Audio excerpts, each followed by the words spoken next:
From BBC World News. Our top story contains language which some might find offensive. President Donald Trump's reported derogatory remarks about African countries, as well as Haiti and El Salvador, have been denounced as racist by a UN official and the government of Botswana. The Washington Post and other U.S. outlets said he called them shithole countries when discussing immigration with American lawmakers. He has since denied using the word, but said he used tough language, but the comments, as reported, have got a lot of reaction. We got some from Abuja and Nairobi. You know, I believe if you want to talk about any country, you should have a visit, or you should visit such country to be able to have your own clue, instead of you staying somewhere and just giving them, you know, rubbish talk, if I'm going to put it that way. There's nothing American can show to us. We have money, we have resources, we have everything. What is shocking is an insult to me. We have to come back home, make our home a better place to be. We can attract people to come to Africa too. We have to come home, think of how we can make Nigeria a greater nation. Personally, I think what Trump said is very demeaning. We don't expect a president of such a nation to talk like that. I think it's unfair, because I think when God was creating us, he knew why he created Africans, he knew why he created Hawaiian and the rest. And I don't think there's any difference between a white and a black. There's been a lot of reaction on social media. Senegal's president, for example, Macky Sall, has tweeted that he was shocked by the comments of President Trump on Haiti and Africa. He said, "I reject them and condemn them unequivocally. Africa and black people in general deserve the respect of all."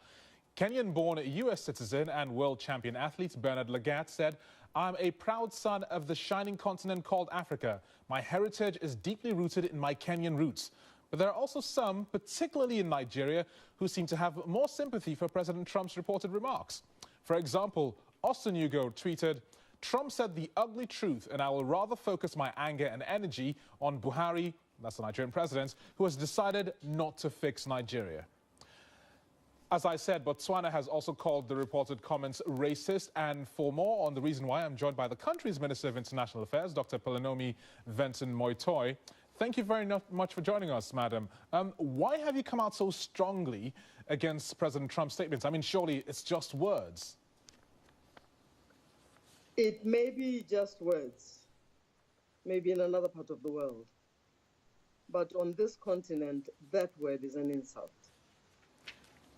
When you deal with foreign relations or international relations, I think one ought to also pay attention to other people's culture.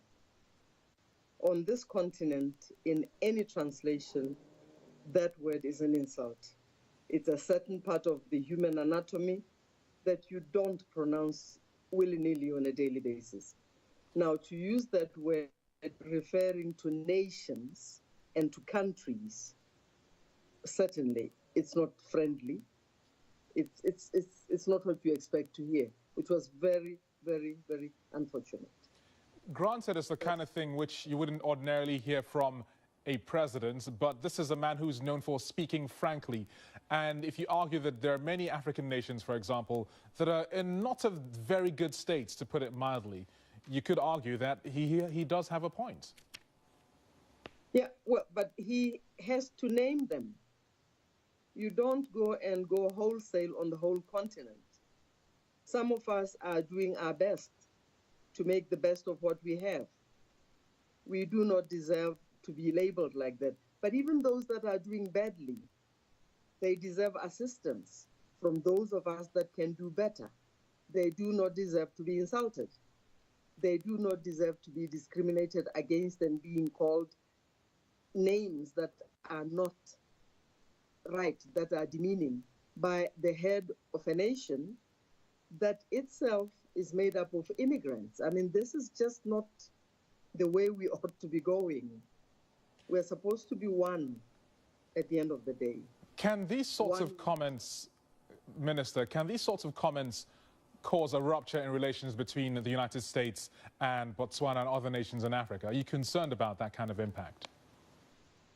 They're not likely to do that, not in the immediate, but we are trying to build peace around the world.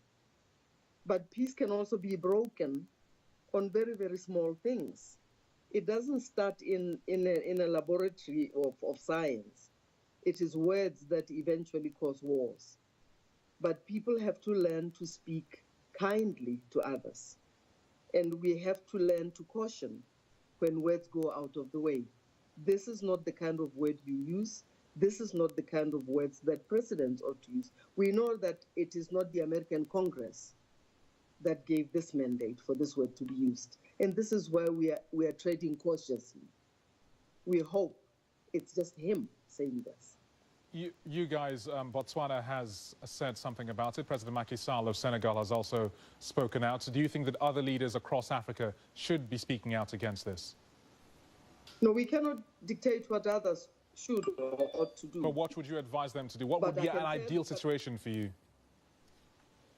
We would expect other people to respond the best way they think they should. We also feel that the African continent has to do what it has to do. We have just come back from Morocco, where the rest of the continent is worried about migration. We know that things have to happen on the continent. Okay, but thank you. Insulting people doesn't get things done. Okay, we really appreciate your time. Thank you very much for joining us. That's Dr. Pelonomi Vincent-Motor, who's the Minister of International Affairs in Botswana. Well, the context for the reported remarks is the issue of immigration reform, and our correspondent in Washington is Anthony Zerka, who has been following all that's been said. Anthony, firstly, President Trump denies using the offensive word, shithole nations. Others in the room insist that he said them. So what is the truth about this? We heard from a Democratic senator earlier today who was in the room, said that all of the news reports from this meeting were true, that Donald Trump did use those words. And I think if you go back and look last night when the story was first breaking, Trump was awake. He was on Twitter. He was talking about the British embassy and his Democratic opponents, and he didn't go out of his way to deny the swirling reports at that particular time. In fact, there were reports that members of his staff in the White House welcomed this. They thought that it might help solidify Donald Trump's base. It was a sort of, stick it to people, tell it like it is attitude that his supporters enjoyed. Only this morning, after all of the fallout diplomatically, both abroad and domestically, did you see Donald Trump come on and deny that he used words like that. Anthony, since this news broke, I've been really curious about what kind of immigrants America wants, because last time I checked, Norwegians were not trooping to the United States. So what exactly does President Trump want from an immigrant? Well, Donald Trump, over the course of his presidency and during the campaign, talked about how some countries were sending their lowest people, that Mexico in particular was sending drug dealers and rapists, etc. That was in his campaign kickoff speech. What he says he wants, and what he says he wants U.S. immigration to change to, is a merit-based system where the U.S. only brings in people who are highly qualified, who he views could contribute to U.S. society and help improve prosperity. Okay, thank you very much. And that's the BBC's Anthony Zerka in Washington, D.C.